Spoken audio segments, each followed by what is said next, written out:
Somos um continente rebelde. Combatemos a injustiça desde a época da conquista. E nós somos muito criativos na rebelião. Realmente. Criamos lemas, grafites, apagões, panelaços. Ora protestamos pacificamente, ora violentamente, mas sempre resistimos à arbitrariedade. É que nunca é contra as instituições. Os latino-americanos sabem o que custou chegar onde estão e consolidar suas democracias. Nós nos rebelamos contra o mau governo, contra a corrupção, contra os governantes que não representam a vontade do povo. Eu diria que a pergunta que cabe aqui é por que ao longo da história o povo se rebelou tão repetidamente?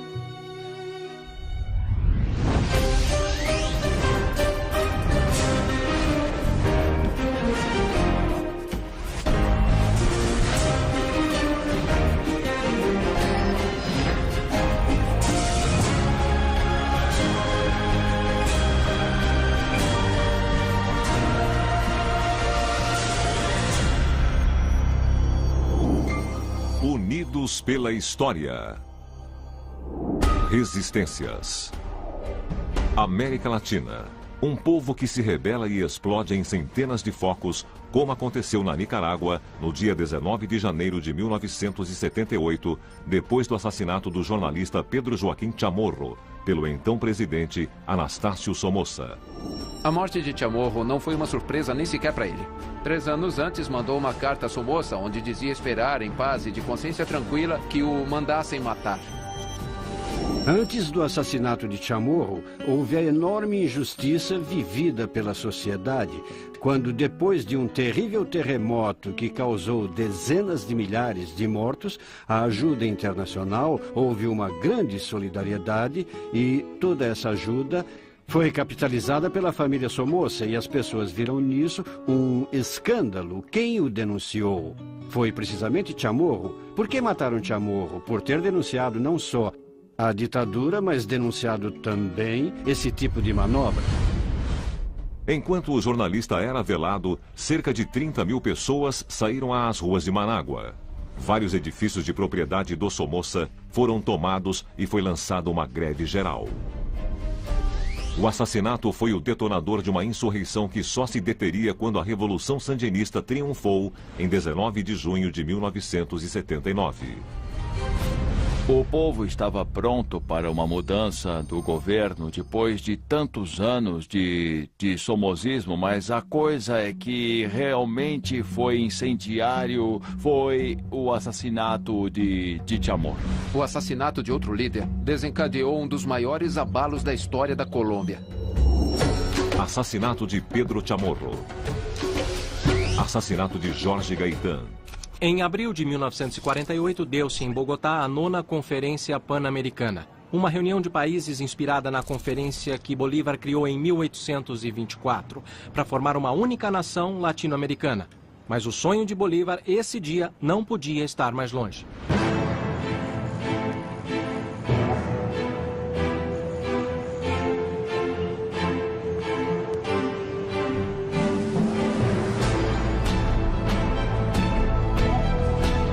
Em 9 de abril, a 1h05 da tarde, nesta esquina morreu assassinado o líder do Partido Liberal, Jorge Eliezer Gaitán, o político mais importante da Colômbia daquele momento. Mestiço e de origem humilde, seus discursos incendiavam o povo. Gaitán foi uma figura que sabia falar ao povo, que entendia o povo e o povo se sentia entendido por ele. Gaitán falava uma linguagem muito simples, mas ao mesmo tempo falava de um jeito extremamente agressivo. Gaitán era um sonho porque representava a maioria do povo, nossa gente, os trabalhadores, os camponeses, operários, a maioria das pessoas que trabalhava, que movia o país. Havia muita esperança. Ao quebrarem essa esperança com um ato tão terrível, eu creio que veio essa inquietude, essa divisão. Eu não sou eu, pessoalmente. Eu sou o povo que me segue. Porque segue a si mesmo quando segue a mim que o represento. Meu avô tinha uma constituição física inata, que lhe permitiu ser o orador que foi, o pensador que foi. Isso é inato? Não é feito. Ele nasceu assim e foi essa sua enorme vantagem. A oratória singular o irmanava com seu povo, e esse povo se sentia representado e interpretado por Gaitán. Quando Gaitán caiu assassinado, o povo se revoltou contra o governo e o acusou do crime. Centenas de pessoas morreram nos enfrentamentos entre alas do exército leais ao governo e os rebeldes. A rebelião se estendeu a outras cidades, incluindo Medellín e Barranquilla.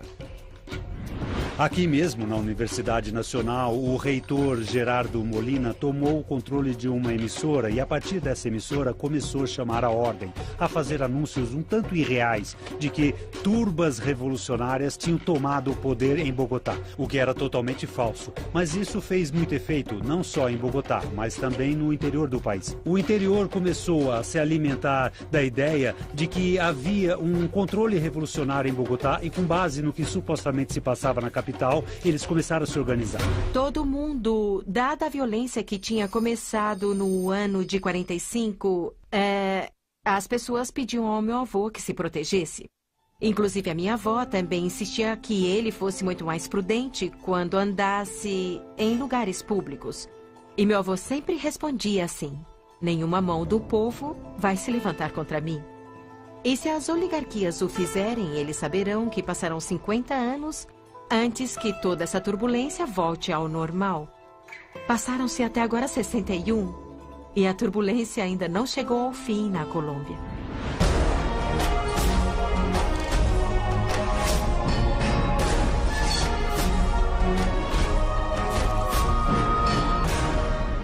Obrigado. Enquanto o bogotaço arrasava as ruas, um jovem jornalista aprendiz estudava Direito na Universidade de Bogotá e publicava seus primeiros textos no El Espectador. Anos mais tarde, em Viver para Contar, o escritor, já consagrado, recordaria esses dias violentos.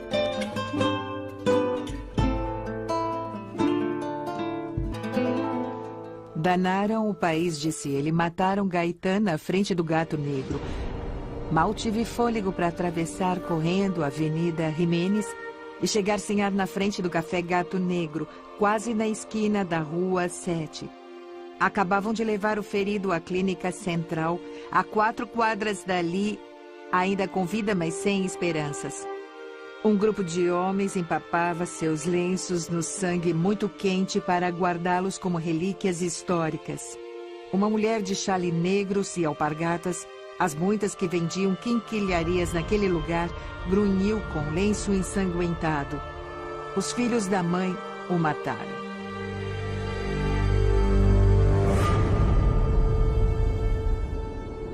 Garcia Marques foi testemunha e vítima do bogotaço. Naqueles dias, a pensão onde morava foi incendiada e ele perdeu para sempre vários de seus manuscritos. Como cronista de seu país e de seu tempo, Garcia Marques narrou a Colômbia e outro levante em seu romance mais famoso, 100 Anos de Solidão. O Bogotaço. O Massacre dos Bananeiros. Em seu romance, Marques relata a greve dos bananeiros da United Fruit Company, em 1928, uma rebelião reprimida pelo exército que disparou contra os trabalhadores e habitantes na Praça do Povo de Ciénaga. As reivindicações dos trabalhadores eram bastante elementares. Melhorias de condições de vida, de saúde, de higiene, etc. Melhorias de salários e, principalmente, igualdade de condições às de qualquer outro trabalhador do mercado nacional. Chamaram isso de massacre, porque dispararam contra a multidão. Alguém deu uma ordem, a sangue e fogo, e dispararam contra a multidão. Há uma imagem, que é a mais conhecida, que creio que substituiu os fatos históricos. É a imagem literária criada por Garcia Marques, dos trens de mortos que saíam cheios de mortos. A denúncia desse massacre levou Jorge Gaitán ao estrelato político. Sua morte 20 anos depois reavivaria a chama do bogotaço, o movimento popular urbano mais violento na história da América Latina. Em 9 de abril de 1948, a 1h05 da tarde, quando Jorge Elias Gaitán era assassinado na esquina da Rua 7 com a Avenida Jiménez, Garcia Marques, o aspirante a jornalista que nem sonhava com o Nobel de Literatura, estava em sua pensão, situada a 3 quadras do local do crime. Quase no momento do assassinato, um dirigente estudantil cubano de 21 anos, Fidel Castro, saiu do hotel em que se hospedava e se aproximou lentamente do escritório de Gaitán. Jorge Gaitán. Fidel Castro. Fidel Castro e outros estudantes tinham vindo a Bogotá para protestar contra a 9ª Conferência Pan-Americana e a criação da OEA, a Organização dos Estados Americanos. Iam reunir-se com Gaitán às 2 da tarde e queriam chegar a tempo. A lição que Fidel tirou do Bogotaço foi essa. Primeiro, uma das lições é que um povo pode se sublevar no intervalo de um relâmpago. Em um instante, o povo pode se sublevar. E que não há quem detenha esse povo para detê-lo só destruindo a cidade, praticamente, que foi o que houve no Bogotaço. Fidel Castro. Atuei.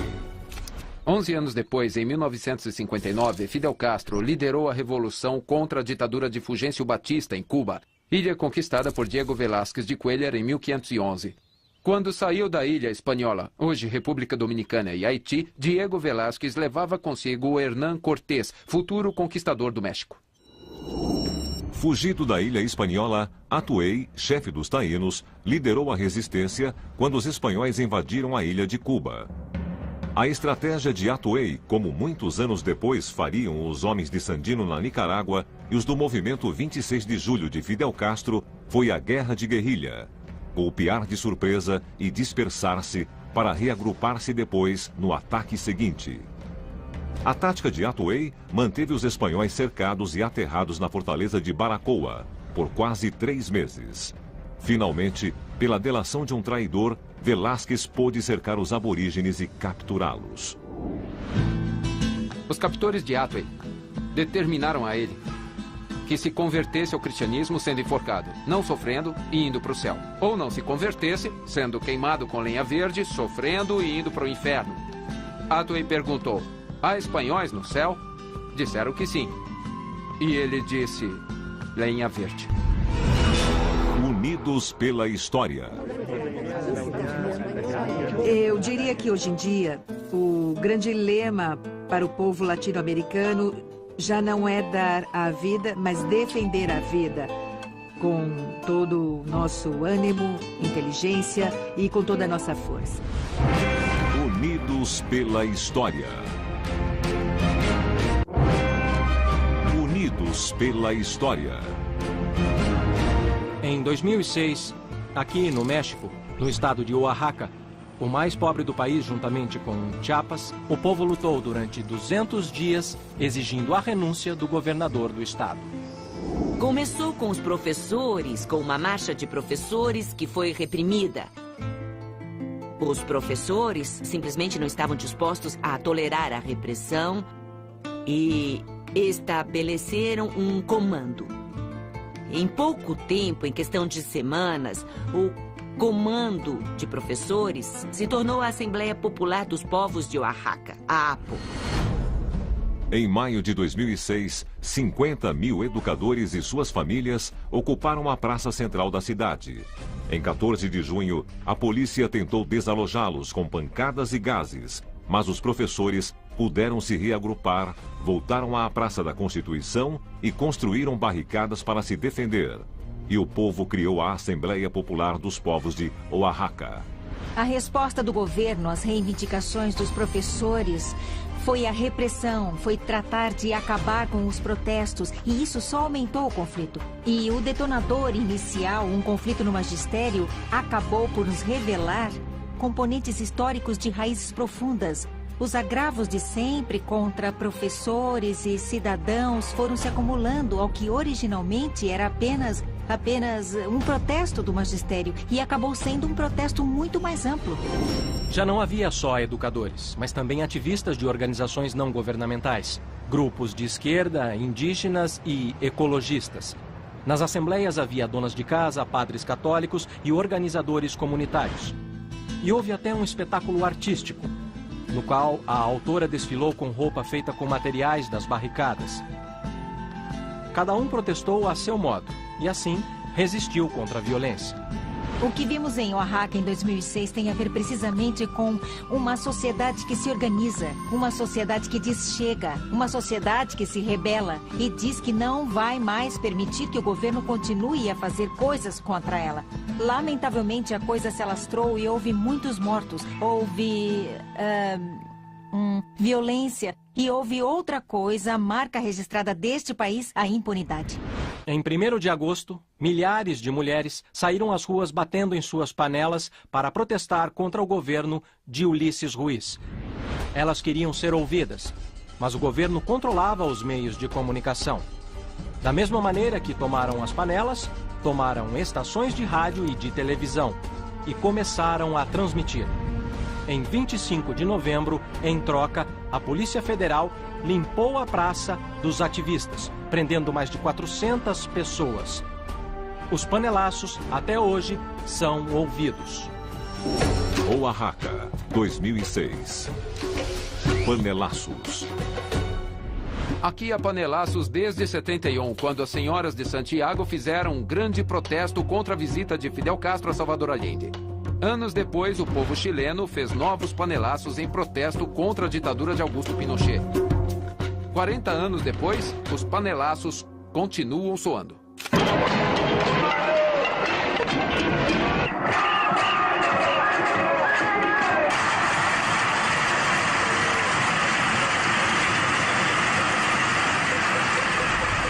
Houve muitos panelaços organizados pela oposição na Venezuela. Em 2002, havia um panelaço quase todos os dias. Os ambulantes começaram a vender até CDs com panelaços que estavam gravados. Então as pessoas podiam, a qualquer momento, reproduzir o som do panelaço no aparelho de sua casa. E, sendo assim, ele poderia combater, dessa maneira, o poder. Eu creio que a maior desesperança acontece quando você percebe que eles não se importam. Que não importa o caos que se arma na cidade, que nem assim o escutam. E não há maior sensação de frustração do que saber que ninguém o escuta. Panelaços. Crise Argentina de 2001.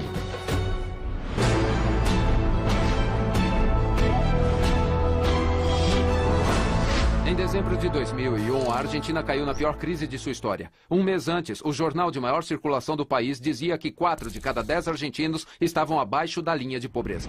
Vinham sustentando uma situação econômica irreal desde a época de Menem, com a paridade cambial, com o dólar valendo igual. E todos pensavam e viviam como se isso fosse real. Não era preciso ser economista para ver que aqui $1.000 não eram nada. Isso estava errado, porque em qualquer lugar $1.000 eram dinheiro. Então era questão de tempo a economia explodir. E finalmente, quando explodiu, quem mais sofreu foram os desfavorecidos, como sempre acontece. Em um país de 35 milhões de habitantes, 14 milhões eram pobres e a tendência crescia. A cada dia havia 2 mil novos pobres na Argentina. Parafraseando Garcia Marques, a cronologia daquele tempo era a crônica de uma crise anunciada. Em 1º de dezembro, o governo anunciou novas medidas. A novidade era o corralito. As pessoas não podiam retirar sua poupança dos bancos. 2 semanas mais tarde foi declarada uma greve nacional. Centenas de pessoas saquearam lojas e supermercados e a classe média saiu às ruas para pedir, a golpes de panela, a devolução de seus depósitos. Outros setores sociais aderiram à luta. O grito era "Vão embora todos" e pediam a renúncia do governo. O presidente de la Rúa declarou estado de sítio e suspendeu as garantias constitucionais. Bom, eu me lembro quando aqui na Argentina, em 2001, o lema era "Vão embora todos". Os dirigentes políticos tiveram a imensa originalidade de se fazer passar por outra coisa. E, finalmente, todas aquelas mesmas pessoas que estavam naquela época, em 2001, são as mesmas que estão aí hoje. Entre os dias 19 e 20 de dezembro, a repressão fez 32 mortos e centenas de detidos. No fim do dia 20, o presidente de la Rúa renunciou. Entre o fim de dezembro de 2001 e o início de janeiro de 2002, a Argentina teve 4 presidentes. Nos 5 meses seguintes à renúncia de la Rúa, houve incidentes em todo o país.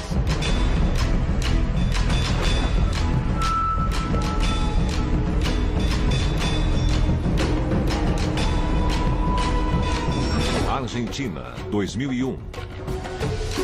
Bolívia, 2003. 2 anos depois, na Bolívia, outro presidente teve de renunciar.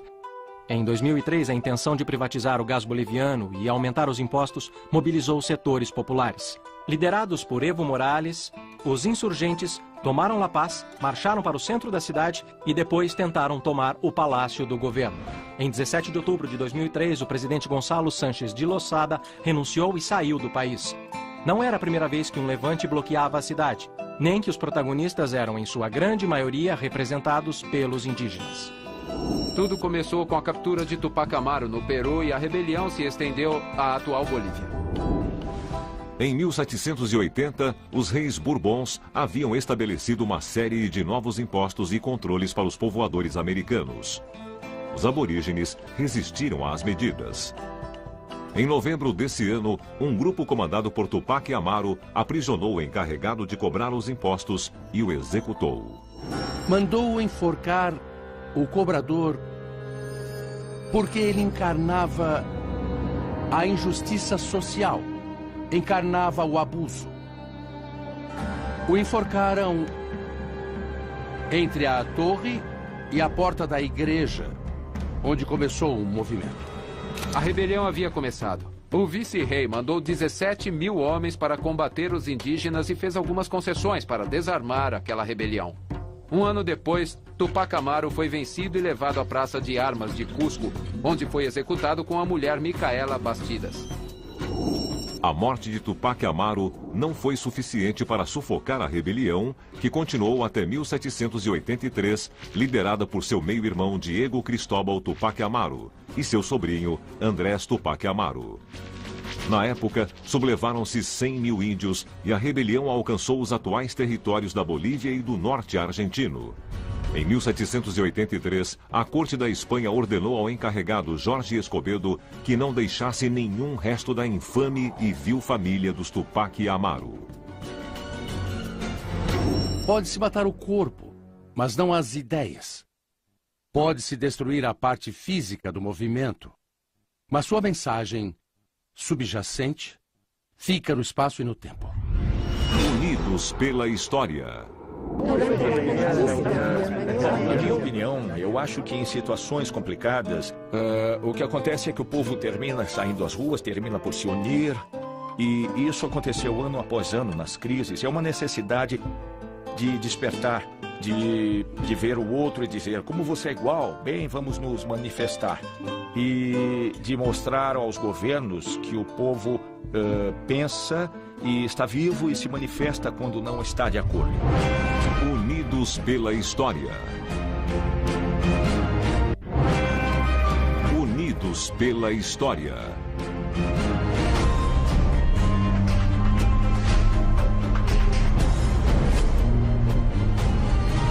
Uma alta no preço da gasolina. Isso bastou para que em 27 de fevereiro de 1989, em Guarenas, a 20 quilômetros daqui, se iniciasse um levante popular que se estendeu depois a Caracas e a outras cidades da Venezuela. Em poucas horas, o protesto se converteu em um enfrentamento com a polícia local. A multidão furiosa incendiou ônibus, quebrou vitrines de lojas e iniciou uma série de saques que duraram 3 dias. O governo respondeu convocando a Guarda Nacional e o Exército, declarou o toque de recolher e autorizou o uso de armas de guerra. As pessoas que haviam votado em Andrés Pérez porque pensavam que voltariam os anos de prosperidade petroleira sentiram-se frustradas quando ele mesmo disse que não tinha um centavo no bolso. A expressão usada na época foi o pote está vazio. Assim que Carlos Andrés Pérez foi reeleito em 89, ele lançou um pacote de medidas econômicas feito por um grupo de tecnocratas. E muito forte e que implicava no aumento da gasolina. E esse aumento da gasolina foi um detonador. E foi o que acabou detonando os protestos porque ia haver um aumento de passagens. O que começou e o que podia ter sido realmente um protesto popular importante acabou se convertendo em desmando, vandalismo e pilhagem, que por sua vez foi reprimido de uma forma tremendamente violenta. e que causou a quantidade de mortos e desaparecidos, que provavelmente nunca saberemos quantos ao certo. Havia até uma anedota que eu vivi em um supermercado perto do centro de Caracas, onde até a própria Guarda Nacional organizava o saque para que fosse em ordem. As pessoas entravam, levavam coisas, chocolate, por aí vai, de alguma maneira. E havia um telefone ali, era o telefone do supermercado, e um rapaz ia pegá-lo quando um dos guardas da Guarda Nacional disse: não faça isso. Então, de alguma maneira, tudo podia ser saqueado. Era um grande festival da propriedade privada, da apropriação de propriedade de ter objetos. A repressão foi pior nos morros, os bairros mais pobres da cidade. Dias mais tarde, havia mais de 400 pessoas mortas e o governo de Carlos Andrés Pérez, que havia assumido o poder 25 dias antes, começou a cair. Carlos Andrés Pérez conviveu com o fantasma da rebelião popular e teve de suportar 2 tumultos militares durante seu governo. Em apenas 25 dias, sua gestão passou do céu ao inferno. 10 anos depois, chegaria ao poder Hugo Chávez, uma figura que gerou e ainda gera grande polarização entre os cidadãos que o criticam e os que o apoiam.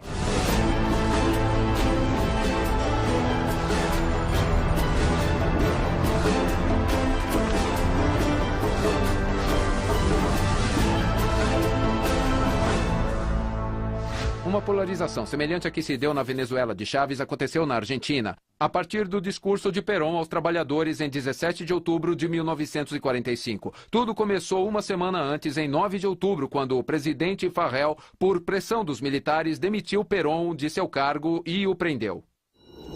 Eles acharam certamente que com isso o fenômeno peronista fosse ter fim. E não se deram conta de que o fenômeno peronista havia calado tão fundo na sensibilidade popular que no mesmo dia em que Perón foi encarcerado, começaram movimentos em vários lugares do país, de forma espontânea, porque não havia digamos assim, um comando, uma organização. De forma espontânea, os operários saíram das fábricas e começaram a reclamar a liberdade de Perón. Em 16 de outubro, quando os operários deviam receber sua quinzena, viram que não estavam pagando o feriado de 12 de outubro, apesar do decreto assinado por Perón. Quando protestaram, a única resposta que tiveram foi: vão reclamar com Perón. E os trabalhadores vieram. Na praça, sob intenso calor, entre 200 e 300 mil pessoas esperaram tranquilamente seu líder. A mobilização popular deu seus frutos. Perón foi liberado e, do balcão da sede do governo, instou seus partidários a se dispersarem pacificamente. Havia nascido o peronismo. Sempre senti uma enorme satisfação, mas de hoje em diante sentirei verdadeiro orgulho de argentino, porque interpreto esse movimento coletivo como o renascimento de uma consciência dos trabalhadores. Eu creio que o populismo moderno realmente nasceu na era do rádio, no momento do rádio. Quer dizer, foi quando a América Latina conheceu a Itália e descobriu Mussolini. Então foi com Perón e Evita Perón, e com o fenômeno do rádio. E Perón conhecia muito bem, porque havia estado na Itália e havia admirado Mussolini. E a forma de se comunicar com as massas. Em 17 de outubro de 1945, todos os argentinos que estavam atentos ao que acontecia ficaram sabendo pelo rádio que Perón estava saindo do exército e sugeria a criação de um movimento protagonizado pelos trabalhadores. O rádio transmitia uma esperança a todos os argentinos. Argentina, 1945. Equador, 2005.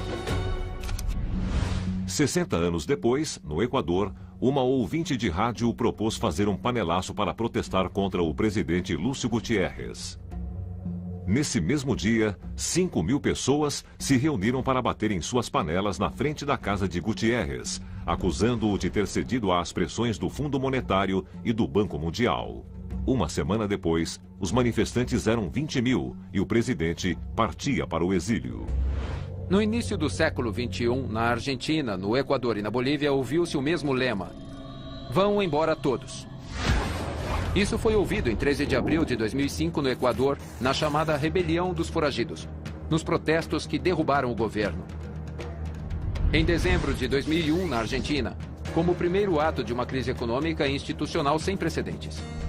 E em janeiro de 2003, na Bolívia, quando a população se mobilizou contra as políticas presidenciais. No fim do século XIX, na Colômbia, o lema tinha sido: abaixo os traidores e monopolistas. Vão embora todos. Motins de subsistência. Aos latino-americanos custa crer que também aqui no velho continente houve protestos por pão, contra a pobreza. Durante o século XVIII e sucessivas crises econômicas, muitos camponeses e habitantes pobres das cidades perderam tudo o que tinham. A maioria era de proletários, gente cuja única propriedade privada eram seus filhos, a prole. Para os parâmetros da época, um pobre era quem não podia comprar um filão de pão. E na Inglaterra do século XVII, 4 de cada 10 pessoas eram pobres. Começaram os chamados motins de subsistência. Em uma sociedade onde os pobres não tinham um pão por dia, era lógico que os protestos se radicalizassem e que os proletários exigissem o fim das divisões entre ricos e pobres. Aqui na Inglaterra, por exemplo, chegaram mesmo a propor cortar a cabeça de todos os membros da nobreza, para criar dessa forma um mundo mais feliz. Unidos pela história. Não creio que a ideia da unidade latino-americana seja panfletária ou meramente utópica. A mim parece que nossa unidade se deve fundamentalmente à história comum que temos. A história comum que sentimos, quer dizer, há coisas que nos igualam a todos, porque vivemos momentos históricos parecidos e temos vivido muita coisa em comum. Unidos pela história. Unidos pela história.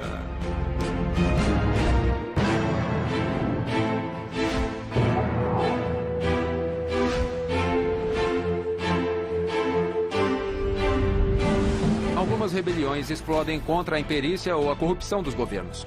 Outras se levantam para confirmar seus líderes. Algumas reclamam direitos populares.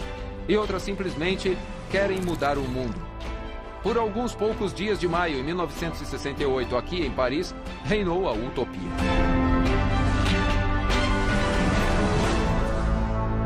Tudo começou nas ruas próximas da Sorbonne, quando estudantes se manifestaram proclamando: sejamos realistas, peçamos o impossível.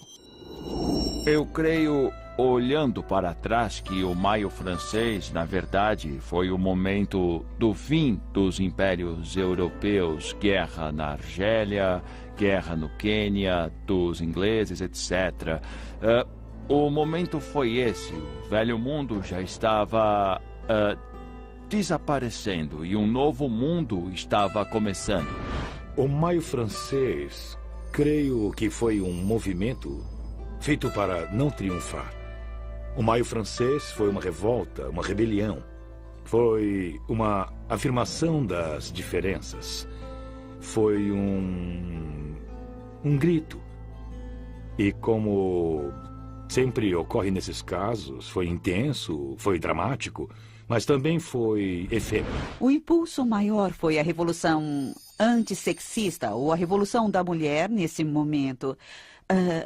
Além disso, também começou o respeito à diferença, quer dizer, o respeito das minorias, o respeito às diferenças. Começou naquele tempo e continua até hoje. A preocupação com o meio ambiente, quer dizer, há muitas coisas que hoje são ponta de lança. Digamos, da sociedade do século XXI, que começaram nos anos 60, que vivi quando era adolescente. Eu era muito jovem e aquela época foi muito exagerada.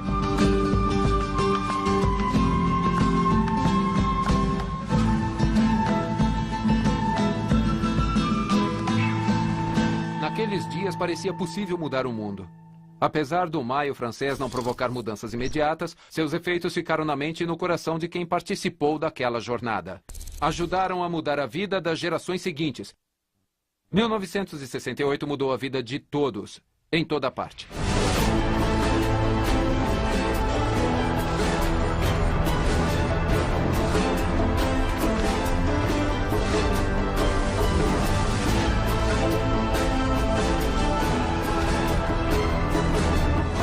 Na França, os estudantes foram os protagonistas.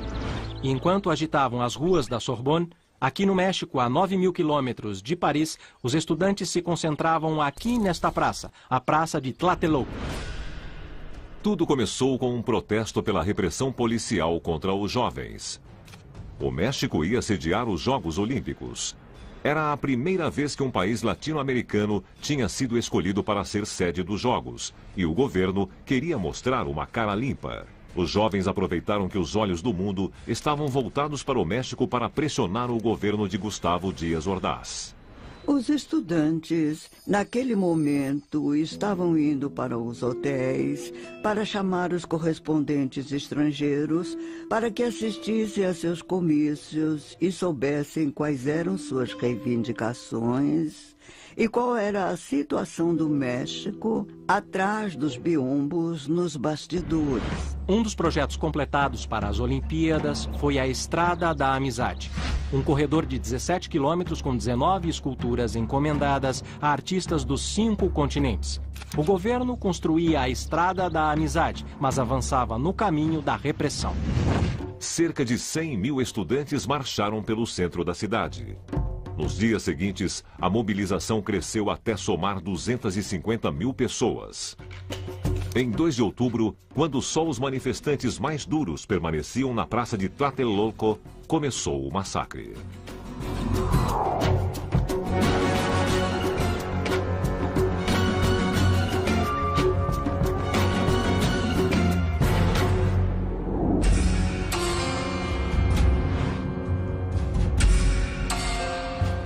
Elementos do exército em roupas civis, junto com outros órgãos policiais, desalojaram os companheiros e uma pessoa vestida de preto apareceu com uma pistola e disparou sobre a praça e sobre os soldados que vinham avançando da parte das ruínas. Então, em questão de segundos, ele descarregou uma pistola automática e, de imediato, os soldados responderam com fogo pesado de armas automáticas que durou 2h30. Efetivos das forças de segurança e do exército dispararam contra os estudantes encurralados. Milhares de pessoas foram presas, centenas foram assassinadas e seus corpos nunca apareceram. Dos detidos, cerca de 700 ficaram presos até 1971. Nas semanas seguintes ao massacre, a repressão e a prisão continuaram para os manifestantes, enquanto o resto da população ignorava tudo por causa da intensa censura aos meios de comunicação. No caso de Raul Álvares Garim, os pais dele puseram um anúncio no jornal todos os dias, dizendo: já se passaram 22 dias e não sabemos nada de nosso filho. Estive preso 2 anos e 7 meses. Os Jogos Olímpicos foram celebrados 10 dias depois de a tocha olímpica seguir a estrada da primeira viagem de Cristóvão Colombo à América.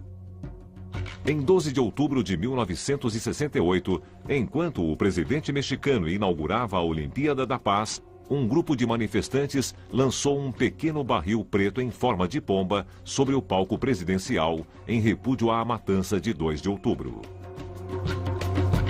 Eu creio que houve um movimento estudantil no mundo inteiro, mas o México tinha seus problemas particulares. Os franceses reivindicavam postos para que depois que terminassem suas carreiras não fossem porteiros de hotel ou motoristas de táxi. Os mexicanos reivindicavam uma causa social contra toda a miséria, a pobreza, a desigualdade e principalmente a corrupção. O massacre de Tlatelolco marca o início da queda do governo unipartidário do PRI, Partido Revolucionário Institucional, que em nome da Revolução Mexicana dominou a política durante quase todo o século XX.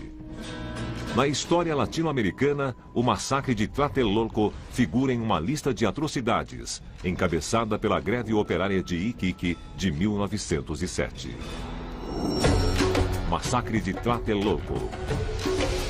Massacre de Iquique. Em dezembro de 1907, houve uma greve de operários de salitre no norte do Chile. Uma greve que viria a ser a mais reprimida da história da América Latina. O encarregado da repressão, General Renard, deu um ultimato aos grevistas. Deviam sair da escola onde se refugiaram, ou ele abriria fogo. Os operários se negaram. O general cumpriu sua palavra. O governo admitiu matar 267 pessoas, mas estimativas posteriores, feitas por historiadores, elevam o número de vítimas para entre 1.000 e 3.000 trabalhadores.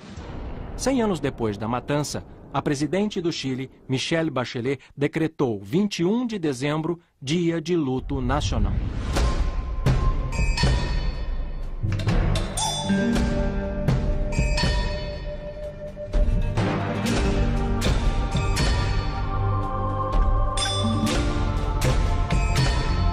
Greves, marchas e outras formas de luta se transmitem de geração em geração e nos envolvem.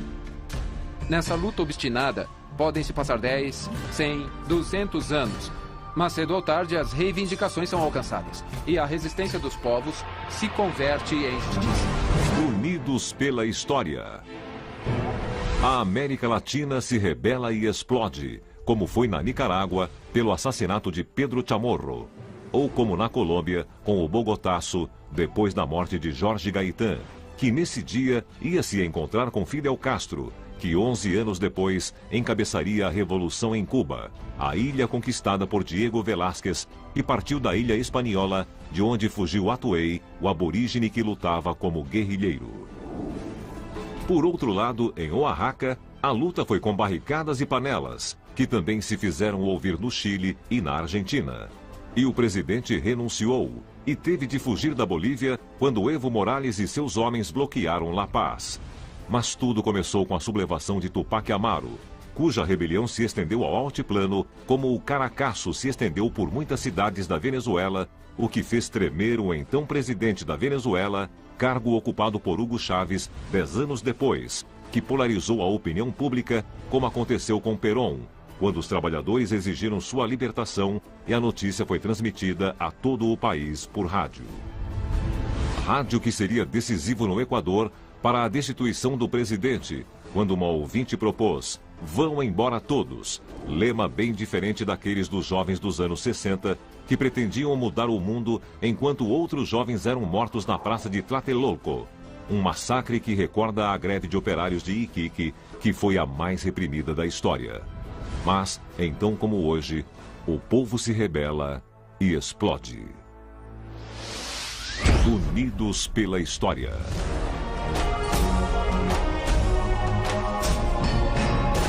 O povo se rebela contra o mau governo, a corrupção, os abusos de poder, quando se sente desrespeitado em sua dignidade, não é? O povo toma nota, acumula as reclamações nunca atendidas ou injustiças, até que um dia explode. Sim, rebeliões que saem de seu curso podem ser negativas e até aproveitadas pelo poder. Como dizemos, pescamos em águas muito turbulentas.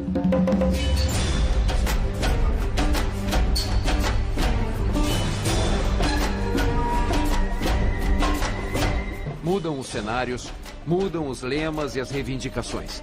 Mas algo permanece. O desejo por uma sociedade mais justa e mais feliz para todos os latino-americanos. Porque também nisso estamos inexoravelmente unidos pela história.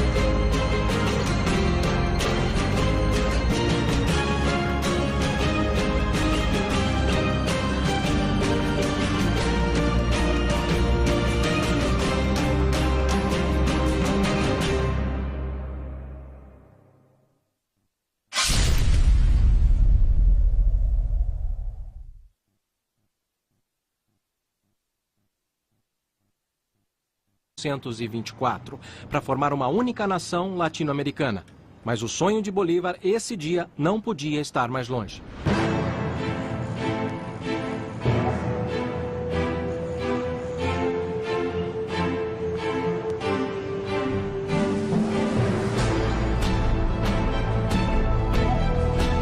Em 9 de abril, a 1h05 da tarde, nesta esquina, morreu assassinado o líder do Partido Liberal, Jorge Eliezer Gaitán, o político mais importante da Colômbia daquele momento. Mestiço e de origem humilde, seus discursos incendiavam o povo. Gaitán foi uma figura que sabia falar ao povo, que entendia o povo e o povo se sentia entendido por ele. Gaitán falava uma linguagem muito simples, mas ao mesmo tempo falava de um jeito extremamente agressivo. Gaitán era um sonho porque representava a maioria do povo, nossa gente, os trabalhadores, os camponeses, operários, a maioria das pessoas que trabalhava, que movia o país. Havia muita esperança.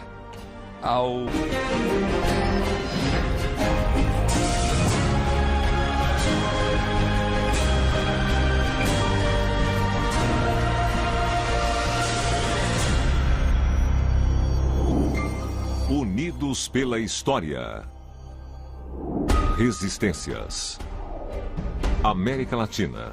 Um povo que se rebela e explode em centenas de focos, como aconteceu na Nicarágua no dia 19 de janeiro de 1978, depois do assassinato do jornalista Pedro Joaquim Chamorro, pelo então presidente Anastácio Somoza.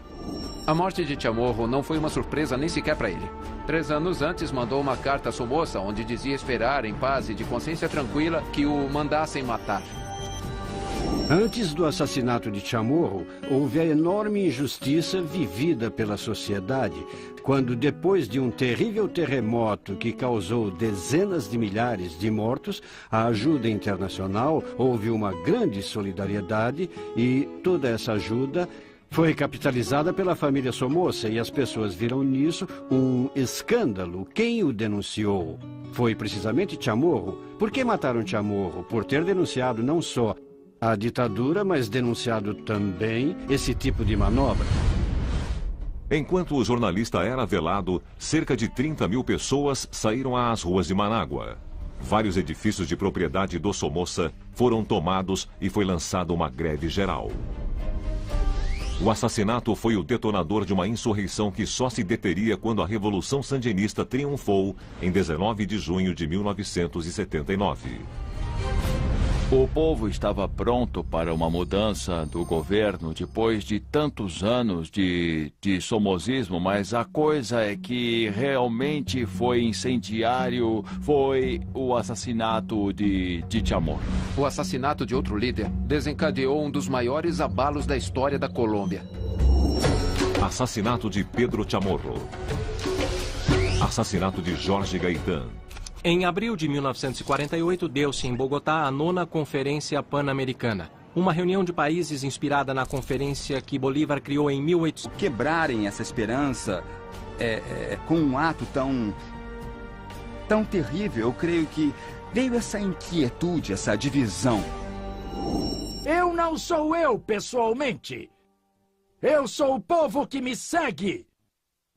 Porque segue a si mesmo quando segue a mim, que o represento.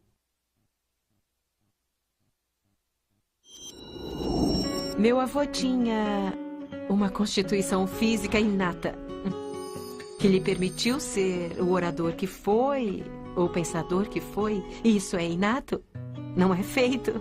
Ele nasceu assim e foi essa sua enorme vantagem. A oratória singular o irmanava com seu povo, e esse povo se sentia representado e interpretado por Gaitán. Quando Gaitán caiu assassinado, o povo se revoltou contra o governo e o acusou do crime. Centenas de pessoas morreram nos enfrentamentos entre alas do exército leais ao governo e os rebeldes.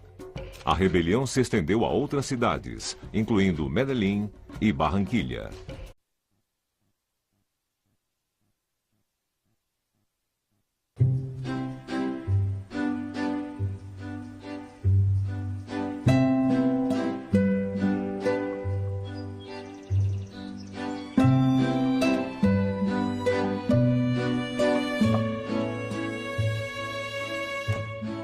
Somos um continente rebelde. Combatemos a injustiça desde a época da conquista. E nós somos muito criativos na rebelião. Realmente. Criamos lemas, grafites, apagões, panelaços. Ora protestamos pacificamente, ora violentamente, mas sempre resistimos à arbitrariedade. É que nunca é contra as instituições. Os latino-americanos sabem o que custou chegar onde estão e consolidar suas democracias. Nós nos rebelamos contra o mau governo, contra a corrupção, contra os governantes que não representam a vontade do povo. Eu diria que a pergunta que cabe aqui é por que ao longo da história o povo se rebelou tão repetidamente?